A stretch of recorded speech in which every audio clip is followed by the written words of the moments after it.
Ada yang berbeda dari cara dia melihatmu, cara dia membalas pesanmu, cara dia bercerita kepadamu, dan kau mulai bertanya, apakah dia sedang memberiku harapan? Ada yang berbeda dari cara dia memandangmu, sebab setiap kali tatapan kalian bertemu di lorong sekolah, yang entah bagaimana sering terjadi akhir-akhir ini, dia akan langsung membuang muka sepersekian detik, seolah dia telah memandangmu lebih dulu, lebih lama, dan malu jika kau menangkapnya.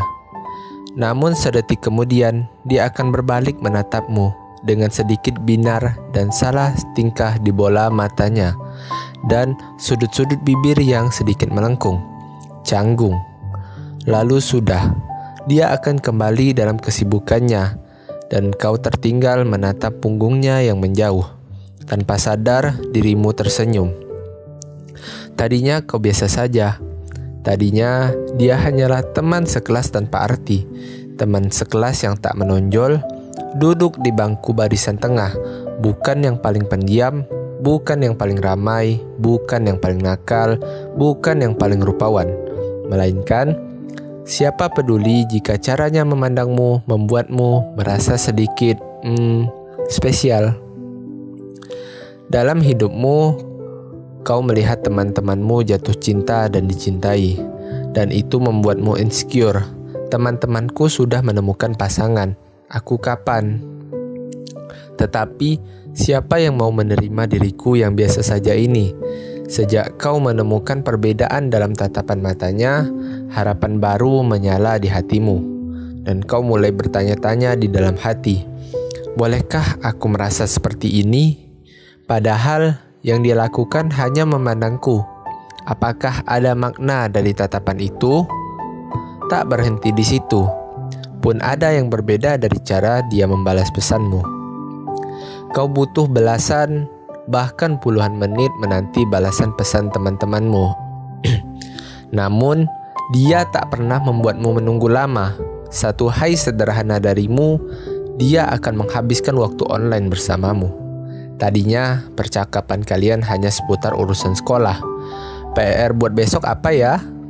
Nyatet gak pas pelajaran sejarah tadi? Guru-guru makin nyebelin banget deh. Udah sekolah sampai sore, PR-nya non-stop. Kayak kita punya 100 jam sehari. Ngapain deh belajar trigonometri segala? Emang kepake pas kerja nanti? Percakapan tiap malam semacam ini akan berlanjut lebih personal. Kau bercerita tentang kehidupanmu, teman-temanmu yang sibuk dengan pacarnya, orang rumah yang menuntut ini itu, kebingungan memilih jurusan untuk kuliah nanti, masa depan yang tak jelas, dan dia selalu jadi pendengar yang baik serta penasihat terburuk favoritmu. Karena dia selalu merespon keluhan-keluhanmu dengan gurauan semacam, kau kebanyakan mikir, coba PR buat besok udah dikerjain. Seru tahu kalau gurunya killer, berasa kayak di film horor tanpa perlu hantu. Jangan salah, trigonometri itu penting. Kalau kamu lagi main kasti, kan kamu harus ngitung dulu berapa sudutnya, kira-kira jaraknya berapa dilempar dari sudut sekian. Jangan lupa bawa busur sama penggaris. Apa sih jayus? Namun kau menikmatinya. Percakapan kalian seperti pusaran hebat di tengah laut yang tak terlihat. Mulanya kau begitu menikmati percakapan ini, seolah kau sedang mengarungi lautan yang tenang. Diayunkan ombak-ombak kecil di atas perahu kecil. Tanpa sadar, kau semakin jauh dari daratan, dan di ujung sana ada pusaran hebat, tetapi tak terlihat. Perlahan-lahan perahumu menuju pusaran membahayakan itu. Namun, orang-orang menyebut ini jatuh cinta, dan hal ini membuat semua terdengar indah.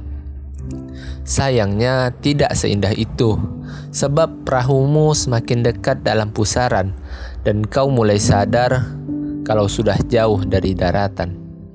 Karena beginilah kenyataan buruknya, setiap kali kau kembali ke sekolah, ada yang berbeda dalam dirinya. Dia seperti biasa saja, seolah percakapan dalam ponsel hanya terjadi dalam ponsel.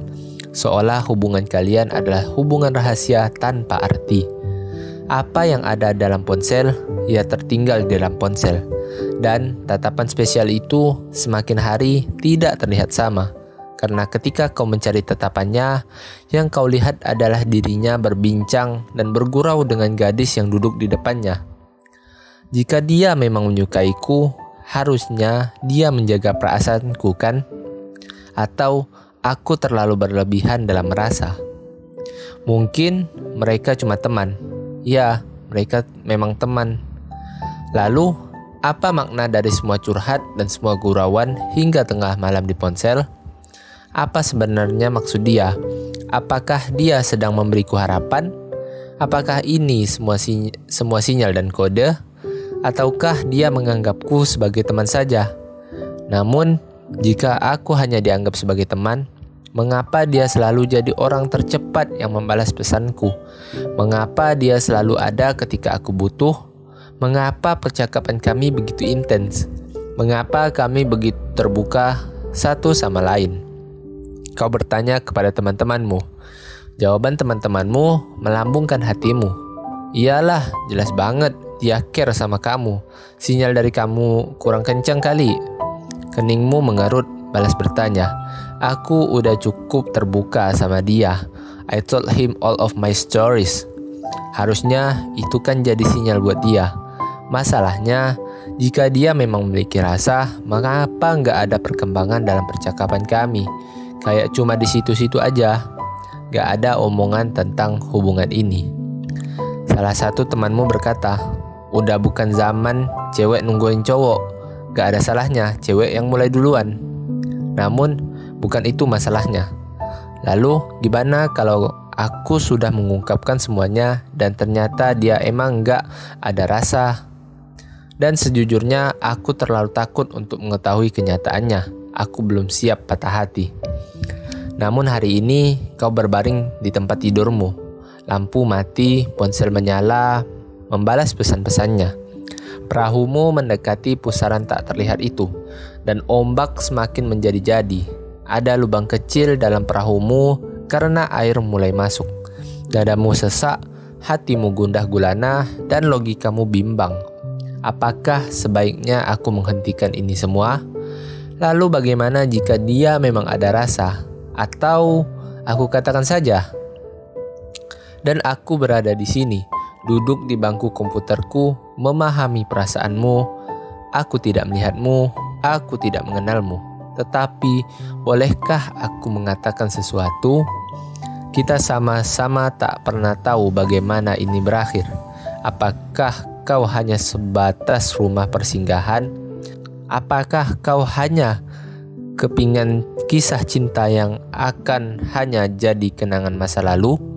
Apakah dia menghubungimu karena dia tak punya teman chat yang asyik? Apakah dia memang seperti ini kepada semua orang? Ataukah dia memang benar-benar menyukaimu? Kita tidak pernah tahu. Namun ada satu hal yang aku tahu. Hanya karena dia memberimu harapan, hanya karena dia menyukaimu, tak lantas berarti dia akan jadi jodohmu. Perjalananmu masih panjang dan hatimu masih sangat murni. Jangan biarkan seorang pun menyakitinya. Sekarang perbaiki perahumu, melajulah, tinggalkan dia di belakang, simpan hatimu di tempat terbaik, and don't let anyone break it. Entah bagaimana firasatku mengatakan, jika kau melanjutkan ini, kau akan tersakiti lebih dalam.